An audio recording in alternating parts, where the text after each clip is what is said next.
नमस्कार. नर्सिंग गुरुकिल्लीमध्ये सगळ्यांचं स्वागत आहे आणि आजचा जो विषय आहे तो आहे टीचिंग लर्निंग ॲक्टिव्हिटी. आता I am sure teaching learning activities हे तुमच्या सगळ्यांच्याच फॅमिलियर आहे, कारण का तुम्हाला तुमच्या असाइनमेंट्स ज्या असतात ज्याच्यामध्ये तुम्हाला लेसन प्लॅन लिहायचं असेल किंवा तुम्हाला एखादं हेल्थ टॉक प्लॅन लिहायचं असेल तर त्याच्यामध्ये तुम्हाला टीचिंग लर्निंग ॲक्टिव्हिटी ज्या आहेत ते लिहायला लागतात. तर मागच्या व्हिडिओमध्ये मी तुम्हाला ऑलरेडी सांगितलं की एम आणि ऑब्जेक्टिव्स कसे लिहायचे आहेत. तर आजच्या व्हिडिओमध्ये मी तुम्हाला टीचिंग लर्निंग ॲक्टिव्हिटी सांगणार आहेत. सगळ्यात पहिलं आपण व्यवस्थित बघूया टीचिंग म्हणजे काय, लर्निंग म्हणजे काय, सो दॅट आपल्या एकदा कॉन्सेप्ट क्लिअर झाली की नंतर तुम्हाला समजेल की तुम्हाला एक्झॅक्टली कसं लिहायचं आहे. आता टीचिंग म्हणजे नेमकं कोण करतं, तर आयदर एक टीचर जी आहे ती टीच करू शकते, ठीक आहे, क्लासला, किंवा कोण करू शकतं, स्टुडंट नर्स म्हणजे जर त्यांना एखादं हेल्थ टॉक द्यायचं असेल तर त्या करू शकतात कम्युनिटीसाठी, किंवा जर BBBSc किंवा BSc नर्सिंगवाले जे आहेत त्यांना प्रॅक्टिस टीचिंग असते तेव्हा त्यांना काय करायला टीचिंग ॲक्टिव्हिटी करावी लागते. लर्निंगचा अर्थ काय, तर लर्निंग जे आहे ते क्लासमध्ये स्टुडंट जे आहेत ते करतात, किंवा आपण बोलू शकतो की जी कम्युनिटी आहे, जर तुम्ही एखादा हेल्थ टॉक प्लॅन देणार असाल तर काय, तर कम्युनिटीसाठी. त्यामुळे तुम्हाला तुमचा नेमका कुठला ग्रुप आहे त्या ग्रुपनुसार तुमच्या ज्या आहेत टीचिंग आणि लर्निंग ॲक्टिव्हिटीज ह्या तुम्हाला कायम ठरवायला लागतात.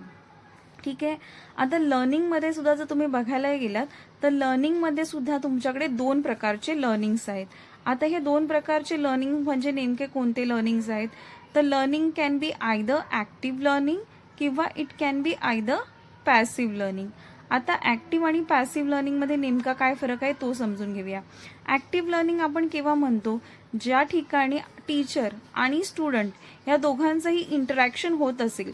आता हे इंटरॅक्शन कसं होऊ शकतं की कोणी क्वेश्चन विचारत असेल, आयदर स्टुडंट्स क्वेश्चन विचारत आहेत, काही डाऊट विचारत आहेत, किंवा टीचर क्वेश्चन विचारत आहेत, डाऊट विचारत आहेत, किंवा टीचर लक्ष ठेवते क्लासमध्ये, सगळ्यांचं लक्ष आहे की नाही आहे. सो अशा वेगवेगळ्या गोष्टींमध्ये जेव्हा इंटरॅक्शन असतं टीचर आणि स्टुडंट्सचं तेव्हा आपण काय म्हणतो, त्याला ॲक्टिव्ह लर्निंग असं म्हणतो. पण तेच पॅसिव्ह लर्निंग कधी असतं, ज्याच्यामध्ये फक्त आणि फक्त टीचर ॲक्टिव्ह असते, त्याच्यामध्ये फक्त टीचर एक्सप्लेन करते, she just explaining the topic to the students. त्यावेळेला आपण काय म्हणू शकतो की ही ॲक्टिव्हिटी कुठली झाली, ही पॅसिव्ह जे आहे लिसनिंग झालं. म्हणजे इथे फक्त स्टुडंट ऐकतायत आणि ते इंटरॅक्ट करत नाहीये टीचरसोबत, right. So that is called as passive learning. So आपण जेव्हा या टीचिंग लर्निंग ॲक्टिव्हिटीज लिहितो तेव्हा आपल्याला टीचिंग आणि लर्निंग या दोन्ही ॲक्टिव्हिटीज करताना आपण काय करणार आहोत, काही वेळेला आपण ॲक्टिव्ह लर्निंग वापरू किंवा काही वेळेला आपण पॅसिव्ह जे लर्निंग आहे त्या प्रकारे आपण लिहू. ॲक्टिव्ह लर्निंग हे जास्त इफेक्टिव्ह असतं, जास्त आपण प्रेफर करतो टीचिंग लर्निंग ॲक्टिव्हिटी लिहिताना as compare to your passive learning. आता आपण एक व्यवस्थित एक्झाम्पल घेऊन हे समजून घेऊ जेणेकरून आपल्याला कळेल. Let's take an example. मी जसं तुम्हाला कालच्या लेक्चरमध्ये सांगितलं होतं, ज्याच्यामध्ये मी तुम्हाला एम आणि ऑब्जेक्टिव्ह आधीच एक्सप्लेन केले आहे. जर तुम्ही एम आणि ऑब्जेक्टिव्ह हा व्हिडिओ जर मिस केलेला असेल तर ह्याची लिंक सुद्धा मी काय करेन, आय बटनमध्ये देईन किंवा डिस्क्रिप्शनमध्ये सुद्धा देईन, जेणेकरून तुम्ही चेक करू शकता. सो जेव्हा आपल्याला विविध कॉलम्स असतात ज्याच्यामध्ये सिरियल नंबर दिलेला असतो, त्यानंतर आपण ऑब्जेक्टिव्ह लिहितो, त्यानंतर आपला कंटेंट असतो की कंटेंट तुम्हाला जो लिहायचा असतो, त्यानंतर येतं तो म्हणजे टीचिंग लर्निंग ॲक्टिव्हिटीजचा कॉलम, बरोबर. तर आत्ता आपण बघणार आहोत की हा तुम्हाला टीचिंग लर्निंगचा ॲक्टिव्हिटीचा जेव्हा कॉलम लिहायचा असतो हा नेमका तुम्हाला कसा लिहायचा आहे. तर ह्याच्यामध्ये मी तुम्हाला दोन एक्झाम्पल सांगणार आहे प्रामुख्याने. एक आपण पॅसिव्हचं बघू आणि एक आपण ॲक्टिव्ह लर्निंगचं आपण बघणार आहोत. आता समजा तुम्हाला ऑब्जेक्टिव्हमध्ये तुम्हाला पहिलं आहे की तुम्हाला इंट्रोडक्शन आहे, तर इंट्रोडक्शनसाठी तुम्ही कसं लिहू शकता, तर इंट्रोडक्शनसाठी तुम्ही डायरेक्टली कसं लिहू शकता, टीचिंग लर्निंग ॲक्टिव्हिटी की teacher explains the class topic for today's discussion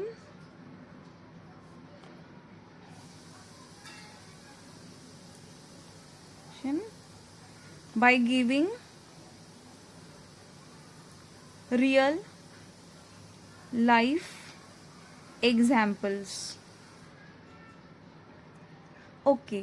so ह्याच्यामध्ये आपण बघू शकतो व्यवस्थितपणे, मी तुम्हाला इथे हायलाइट करून सांगते.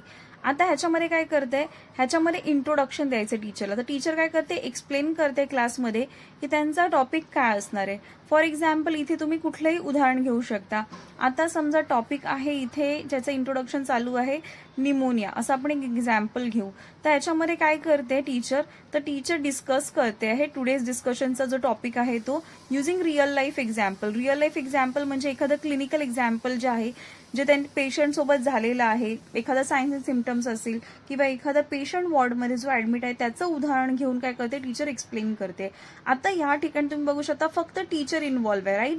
मग फक्त टीचर इन्व्हॉल्व आहे म्हणजे काय झालं, हे कसलं एक्झाम्पल झालं, हे आपण लिहिलेलं आहे पॅसिव्ह लर्निंगचं example. So this is passive teaching learning activity आपण लिहिले जिथे फक्त टीचर इन्व्हॉल्व आहे, राईट. आता सेकंड मी तुम्हाला एक्झाम्पल देणार आहे ते म्हणजे ऍक्टिव्ह लर्निंगचं. आता ह्याच्यामध्ये समजा सेम ऑब्जेक्टिव्ह आहे इंट्रोडक्शन आणि समजा तुम्हाला इथे सायन्स अँड सिम्पटम्स एक्सप्लेन करायचे, बरोबर. सायन्स अँड सिम्पटम्स, मग सायन्स अँड सिम्पटम्स तुम्हाला काय करू शकता, तुम्ही कसं लिहू शकता टीचिंग लर्निंग ऍक्टिव्हिटी. तर तुम्ही लिहू शकता teacher asks class comma what are the signs and symptoms of pneumonia. आता मी एस करते, that is short form I am using here. तुम्ही फुल फॉर्म मध्येच लिहायचं आहे signs and symptoms of pneumonia, ठीक आहे. इथे double inverted comma. Then teacher आयडेंटिफाईज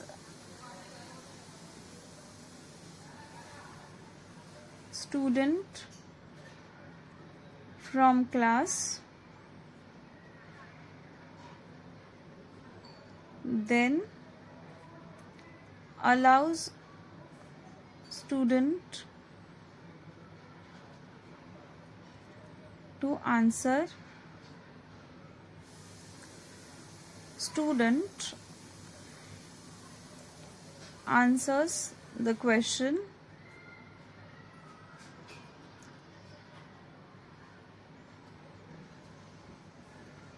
त्यानंतर काय, teacher appreciates answer, allow student to seat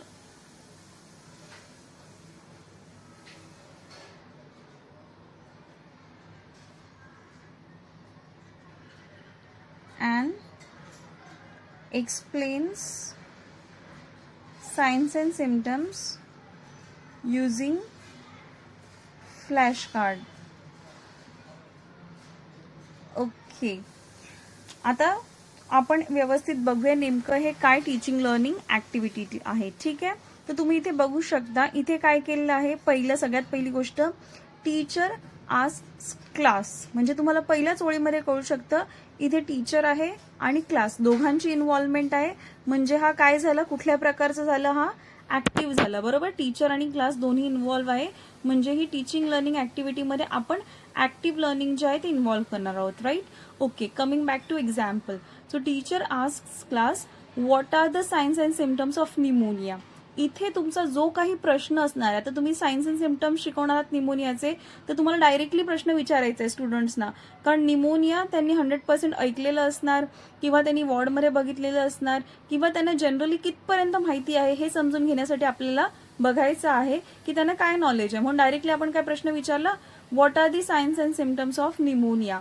त्याच्यानंतर then teacher identify student from class. आता हे महत्वाचं आहे की teacher identified student from class, then allow students to answer. आधी आयडेंटिफाय केलं, आधी ओळखलं की पूर्ण वर्गामध्ये आपण कुठल्या स्टुडंटला द्यायचं. तुम्ही बघितलं असेल टीचरला जेव्हाही कधी प्रश्न विचारायचा असो ती काय सांगते की हात वर करा, कोणाला माहिती आहे, आणि मग त्यातल्या एखाद्याला निवडते आणि सांगते तुम्ही उत्तर द्या. का, जेणेकरून एकाने दिलेला आन्सर सगळ्यांना व्यवस्थित ऐकायला येईल आणि खूप गोंधळ होणार नाही, डिसिप्लिन क्लासमध्ये मेंटेन राहील. पण आता हे सगळं जे ऍक्टिव्हिटी आहे ते आपण क्लासच्या आधी काय करतो, प्लॅन करतो. त्यामुळे तुम्ही इथे लक्षात घ्या, तुम्ही कुठला स्टुडंट आयडेंटिफाय करू शकता. एखाद्याने हात वर केलेला असेल किंवा तुम्हाला असं वाटतं की पूर्ण क्लासमध्ये लक्ष देते त्यालाही तुम्ही उठवू शकता, किंवा तुम्हाला असं वाटत असेल की एखादा स्टुडंट खूप टंगळमंगळ करतो तर त्यालाही तुम्ही काय करू शकता, उभं करू शकता, जेणेकरून तुमच्या क्लासमध्ये डिसिप्लिन मेंटेन राहील. So this is the reason reason की तुम्ही जर आधी टीचिंग लर्निंग ऍक्टिव्हिटी व्यवस्थित लिहिली तर तुमचं व्यवस्थित क्लासमध्ये डिसिप्लिन मेंटेन राहील. ठीक आहे. सो टीचरने आयडेंटिफाय केलं स्टुडंटला आणि अलाउ केलं आन्सर द्यायला. त्याच्यानंतर स्टुडंटने काय केलं, स्टुडंटने आन्सर केलं क्वेश्चन. त्या स्टुडंटला जे काही आन्सर माहिती होतं ते स्टुडंटने दिलं. आता इथे प्रश्न अजिबात येत नाही की तो स्टुडंट बरोबर, तुम्हाला असं वाटेल की आपण असं डायरेक्टली विचार, मग स्टुडंटने बरोबर उत्तर नाही दिलं तर नेव्हर माइंड. आपल्याला फक्त त्यांना विचारायचं, त्यांना इंटरॅक्शन मध्ये घ्यायचंय म्हणून आपण प्रश्न विचारतो. जे काही उत्तर स्टुडंट देईल त्याला अप्रिशिएट करायचं. त्याला अप्रिशिएट म्हणजे आपण मान हलवून हे करू शकतो किंवा ओके तुझं थोडंफार बरोबर आहे, जर बरोबर असेल तर. जर चुकलं असेल तर आपण सांगू शकतो नाही तुझं थोडंसं चुकलेलं आहे, आता मी व्यवस्थित तुला सांगणार आहे. तर अशा प्रकारे तुम्ही अप्रिशिएट करायचं. सगळ्यात पहिलं जे आन्सर तुम्हाला मिळाले ते, त्याच्यानंतर टीचर अप्रिशिएट्स आन्सर, त्याच्यानंतर अलाउ स्टुडंट टू सिट. हे पण महत्वाचं आहे. जसं आपण उभं राहायला सांगतो स्टुडंटला तसं आपण बसायलाही सांगणार आहोत स्टुडंटला की तू आता बस उत्तर दिल्यानंतर. त्याच्यानंतर teacher explain science and symptoms using flash card. So तुम्ही जे आता इथेही बघितलं असेल तर तुम्ही मगाच्या एक्झाम्पलमध्ये तुम्हाला सांगितलं मी रिअल लाईफ एक्झाम्पल वापरलं, आता फ्लॅश कार्ड वापरलं. सो हे काय झाले, हे वेगवेगळ्या प्रकारचे एव्हिएड्स झाले. ह्याला आपण काय म्हणतो, ह्यांना आपण म्हणतो एव्हिएड्स. बरोबर. आता एव्हिएड्स म्हणजे काय तर ऑडिओ व्हिज्युअल एड्स, जे उपयोगात आणून आपण जे आपली टीचिंग लर्निंग ऍक्टिव्हिटी आहे जी अजून एनहान्स करू शकतो, अजून छान करू शकतो. एव्हिएड्स वेगवेगळ्या प्रकारचे असतात. White board, black board, PPT, खूप साऱ्या प्रकारचे असतात. ऑडिओ असतात वेगळे, व्हिडिओ असतात वेगळे. ऑडिओ व्हिडिओ दोन्ही यूज करणारे असतात. तुम्हाला ह्याच्याबद्दल जर काही डाऊट असेल तर तुम्ही कॉमेंट सेक्शनमध्ये विचारू शकता. ह्याचा एक वेगळा व्हिडिओ होऊ शकतो. पण ॲज ऑफ नाऊ या क्लाससाठी तुम्ही एवढं लक्षात घेऊ शकता, जर तुमच्याकडे भरपूर व्यवस्थित असे एव्हिएड्स असतील तुमच्या क्लासमध्ये तर तुम्हाला टीचिंग लर्निंग ऍक्टिव्हिटी जी लिहायची आहे ती तुम्ही व्यवस्थित लिहू शकता. तर इथे काय केलं टीचरने, नंतर एक्सप्लेन केले science and symptoms using flash card. So तुम्हाला लक्षात येईल की एक्झॅक्टली तुम्ही क्लासमध्ये जसं काही शिकवणार आहात आणि मुलं जसे काही शिकणार आहे ज्या प्रकारे, ते एक्झॅक्टली तुम्हाला कन्साइज करून काय करायचे असते, तुम्हाला तुमची ही जी टीचिंग लर्निंग ऍक्टिव्हिटी आहे ती अशी लिहायची असते. त्यामुळे आजच्या व्हिडिओमध्ये तुम्हाला आय होप कळलं असेल की टीचिंग लर्निंग ऍक्टिव्हिटी नेमकं कसं लिहायचं आहे ते. हा खूप महत्वाचा भाग आहे. स्टुडंटना जीएनएम बीएससी खूप डाऊट असतो, त्यामुळे आज हा मी टॉपिक जो आहे तो अत्यंत सोप्या भाषेमध्ये तुम्हाला समजावून सांगितलेला आहे. तरी तुम्हाला याच्यामध्ये काही डाऊट असलेल तर तुम्ही नक्कीच मला विचारू शकता, कॉमेंट सेक्शनमध्ये लिहू शकता. मागचा व्हिडिओ जो तुम्ही बघितला नसेल एम अँड ऑब्जेक्टिव्ह तर जरूर पहा, कारण का तो आणि हा व्हिडिओ थोडे संलग्न आहेत. त्याशिवाय तुम्हाला इतर कुठल्या असाइनमेंटमधले डाऊट असतील तरी तुम्ही विचारू शकता. आजचा व्हिडिओ जर आवडला असेल तर नक्की चॅनलला लाईक करा, व्हिडिओला लाईक करा आणि मित्रमैत्रिणींना शेअर करा. आणि हो, जर चॅनलवर नवीन असाल तर सबस्क्राईब करायला विसरू नका, कारण असे महत्त्वपूर्ण व्हिडिओज आपल्या चॅनलवर येतात. त्यामुळे आजच्या व्हिडिओमध्ये इथेच थांबूया. पुढच्या व्हिडिओमध्ये नक्कीच भेटूया नर्सिंग गुरुकिल्लीमध्ये. तोपर्यंत धन्यवाद.